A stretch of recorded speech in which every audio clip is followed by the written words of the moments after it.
I've been a big fan of the Biden Elbows music video, which I didn't even connect till I just looked at the press notes today. But like, I thought I was like, oh, he must have watched that. I watched that a bunch of times. You got it right. You got it right. He took the same crew. He took that idea. I've seen this before. Jamal Finkley, Black Tree TV. What an intense movie. I mean, I love how technology is like bleeding into the filmmaking process, and we making films today that we couldn't make 20 years ago if we wanted to.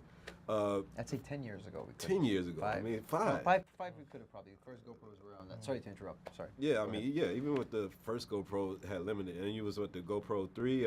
3. Yeah, so first, I know as a director, like just plot in shots. You got to get the lighting right, everything else. How difficult is it when you have the body moving with your camera and it's not all plotted because it's all plotted. Yeah. We blocked it out. We saw, in terms of lighting, to answer that part of it, we made all the sets 360 lighting, so we didn't have setup.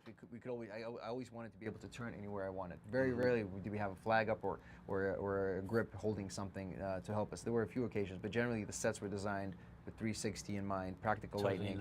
And outside, we didn't use any lighting as outside. We just went and hoped that the sun would not screw us and change directions too much and the rain wouldn't come. Of course it did, but you know, who's remembering the negatives? And Chantal, you've been a part of Elysium and District 9 and Chappie, which all kind of deal with technology and everything. Is this just from the South African film market? Is this something that's more big on these technology type of films, or I mean, like what brought the attraction to this project? I mean, the attraction to this in a lot of ways was I saw that A Bad Motherfucker music video, which he'd made, and it blew my mind. I was watching it on repeat like 25 times. The producer of the movie had sent it to me, said, we want to try and make a movie like this. Yeah. And in a lot of ways, it reminded me of what we had done with District 9. Literally not since then have I had an opportunity to be as collaborative as well with the director as I was with Ilya on this. It's kind of like, you know, you had this new generation of Russians growing up with this international pop culture media, you know, exposed to it for the first time. Same as we were as South Africans. You know, suddenly you've got, you know, the first generation growing up with this new media. And they have sort of an unusual, just a slightly different take on it. You know, it's like, wow, there's just a little edge there, man. It's what's there's an edge on this. And so I wanted to go and be a part of trying to make something different. Film history. Sorry, part of film history. That's what I was saying. Speaking of the producer, I know Tamir, in Wanted, you kind of got some shots that were kind of, with the bullets, that were kind of like what the GoPro shots will eventually do, a POV.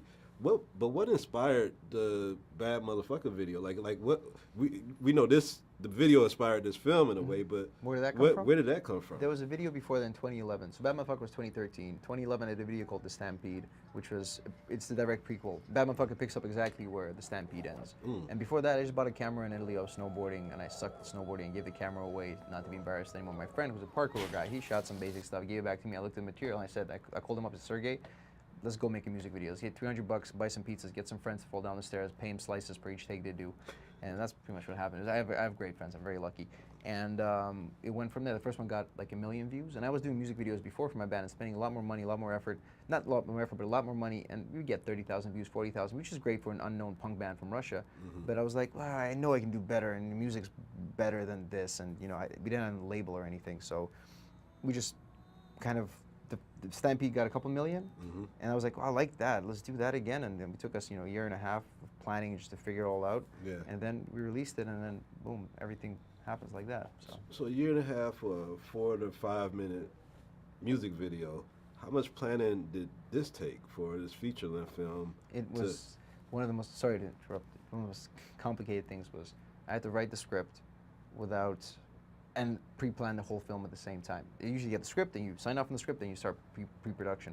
But I had to write the script while doing pre-production, while making sure that Charlotte was excited enough by the script that I will write, because he said he's interested, but he's got to see what it is. So also coming up with the concept of the jimmies that I needed to lure him into this thing. So it was a very tense time. A lot of planning, but then again, when you get on the stage, there's a lot of trial error. Half the things that you'd imagine would work and look good, you tested it, it looks okay, but you get to the set, it's not that great. The blocking with the actors have to be, we screwed around a lot with the dialogue, we made things, you know, try to make things funnier. I'm a big fan of letting actors do their thing, and then that's why you get someone like Charlton, because he's got a fantastic imagination, he's on it, and he loves to spitball ideas, and we go back and forth. And, you know, a lot of input and like a true collaboration. I mean, I was very lucky to have Charlton and not an actor who would show up and be like, I got the lines and done. It was great because that, you know, I got the best of both worlds. I got a great performer and a person who shared his great ideas with me. And, you know, you have to be an idiot not to soak up other people's great ideas. That's, I think, part of being a director is you get the best people you can get, and then you don't just be like, do this, do that, do that, do that. There's like a despotic way of making a movie, and that's sometimes works. But with me, I always understand that there's these great people who have talent, and you listen to them, and you filter, you take the best things, and you get that. And, you know, Charlton gave me so much to choose from. Options all the time. It was, you know, phenomenal. It's all right. I'm not here to hurt you. Is your speech module installed? Shit. Well, at least we know you're not deaf. It's all right, you can put your hands down now. 3 years I've been waiting for this moment. I'll get Charlie Chaplin. Right, let's have a look at you. Open the glove box, please. Take out that whole contraption. You've got to untangle the wires. Take your shirt off, please. Open up there. Yeah, those. Plug the jacks in there. Yeah, in there. So, your name's Henry, and, okay, well, the good news is that you're going to live a while. The bad news is that in this case, a while means 20, 30 minutes tops, Henry. Unless you're very, very lucky. There's some clothes in there, put the hoodie on.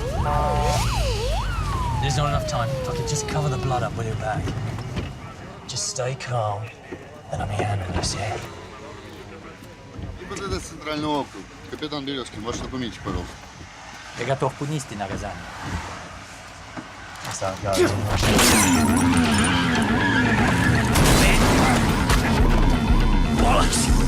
the script standpoint, when you was able to read the script, I mean, so much of this thing is so visual from the action sequences. Were you able to see how some of these things would look just from the story, or like? I mean, I had a sense.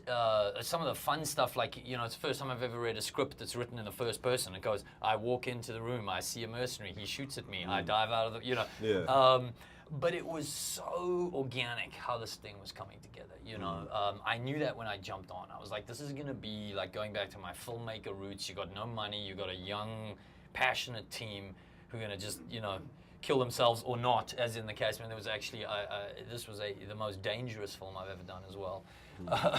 So practically, you know, I went in knowing this is gonna be a learning curve. Yeah. This is gonna be constant trial and error to try to see if we can make this thing work. Is that frustrating from act? I mean, I know you coming into it from the beginning and being on as a producer, that you was already bought in. But just as an actor, do you think that process is frustrating from the traditional sense of this is what the shot's going to be, we just got to get the lines right? I liked it. I mean, I loved, obviously, the opportunity to play the different versions of Jimmy here was an enormous amount of fun. I like coming up with stuff on the fly. I like the challenge of, you know, we would go in the day, we'd work a scene out, we'd block it, we'd play with it, and then once we had it nailed down, then we'd start trying to hit all the right beats. It was just pushing everybody, man. Just pushing everybody to be at the top of their game. I mean, you give a stuntman a GoPro. You know, stunt guys are used to like being very disciplined about, I'm gonna get set on fire, I'm gonna jump out the window. He gets zen before he does it. Now he's got a camera on his head. You're like, hey, bro, and you know, before you go, once you're on fire, just remember to film those guys on fire, and then jump out the window. Don't break the GoPro. You know what I mean? Then when you land, remember, once you put yourself out, look back because the other guy on fire is coming out of the thing as well. And you have 2 takes to do it. So you know what I mean? It was no pressure. It was enormous pressure and enormous challenge. So your stuntmen were actually cameramen too, in a way. There was 12 guys that played Henry, and some of them were more specific. 10 of the guys were like very specific. The guy's on fire, that's one guy. The guy who falls from a helicopter, that's another guy. And they did it all for real. Every single thing you see. This, you know, the van blowing up under the guy. There's a guy standing on the van. Yeah. I'm sorry No. And lands on the bike. Like, that's a guy throwing a grenade. There's a fire cannon in there. It sets the fire. He gets yanked up by a crane. The van actually does the flip. It's a proper real van, not a CG van. And he It's lands unreal. on a perfectly bike that is put underneath him. That's, you know, So the CG enhances, but they were very specific I'm about a big that. fan of proper, you know, it's not so much being a fan, but to make people feel like Henry, for the audience to really connect, I told everybody the way it's going to work is only if it's a real guy shooting that for real. Yeah. You know, come And hell we- high water, we're going to stick to that, and we did. Not a single shot in the film is not a guy doing And what you see. the attempt was to make an immersive experience at the cinema. Yeah. You know, that was also what was attractive to me. I was like, you know what, let's try to give people a reason to go to the cinema and actually even have a social experience. You know, so we try to make something that's sort of a cross between a film. movie, a theme park ride, a video game, and like going to a rock concert. You know, if you do it The with social, your friends, the there's social a part social is great. It's like aspect. when you like, oh shit, that happened. It's fantastic when there's 5 of you. You can share that on the It's spot. like, You know, it's just- yeah, those oh my god moments of like, are you kidding me? And then it's also like, they really did that too? Like, how, you know, it's just we fun. really did. It's to try to make a fun experience.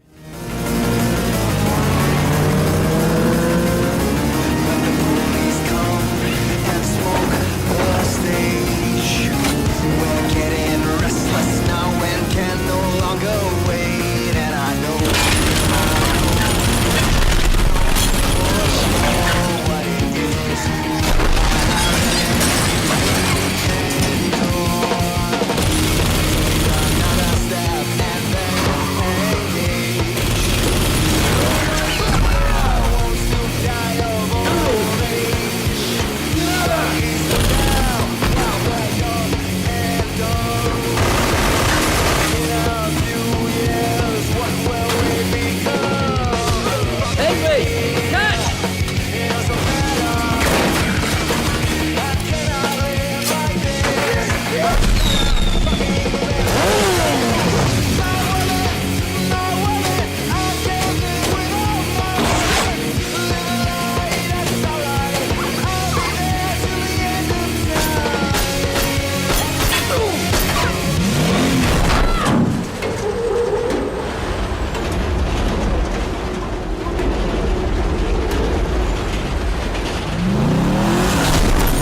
And lastly, as producer and director, like we've seen this work in action and in music videos. Where else can you see like this GoPro POV style of shooting work? You think it could go in sports or anything else that? But here's the thing: if someone came up to me now and said, "We want to see a really sad drama made in POV," I'd be like, "No." And a week later, I'd be like, "You know what? Yeah." It's just a question of sitting down and figure out. It can be used anywhere.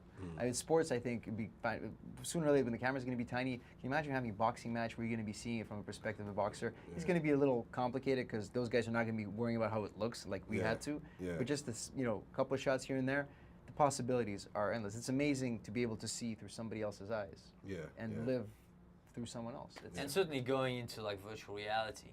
That's the future right there. This is, to me, this is some bridge Yeah.